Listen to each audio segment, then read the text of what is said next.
জারুটা দে medicinal লিয়ে যা 40 ববে তুই জারুটা দে আমারে বো না এই বেটা তুই সুব্রত টিসা তুই স্প্রে দিবে তুই বেটা তোর 120 বেটা তুই বেটা এনিমি মারতে পারবি আরে লইয়া যাই তোর তো না এটা পালাটি ও আন্ডারা তুই যে চালে আমার আরে আমরা ওটা হন্দাই মলাটা আমি হেলকেট কিনতাম বে মাত্র 10টা মেন্ডিস খালি আর কিছু নাই ওই সামনে বন্ধ সামনে ওই একটা মানি ভাই ইয়া কি বালাস মারলো ইয়া বুঝলাম না আমি। ডাইরেক্ট হেড দিছে সত্যি ও ও দেও মজা লাগছে আমার ওই শিবিতে না আপনার আলাদা ও কে আলাদা শিবিতে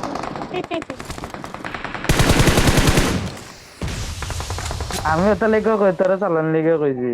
দিল না তে এর চালাইতে না করবি আমারে দিল না সুব্রত এখন একলা কিতা করবো দেখিস তো এ প্যানিক হয়ে মরবো ওই দেখ দিলছি এখন এই ক্যাম্পিং করবো ওন ক্যাম্পিং করবো দেখিস আর কেউ নাই তো ক্যাম্পিং করা স্টার্ট হইব তোর বুঝলাম দিতে আমরা জারুটা ওই দেখ তোর পিছনে আর দিব না বুঝতাম না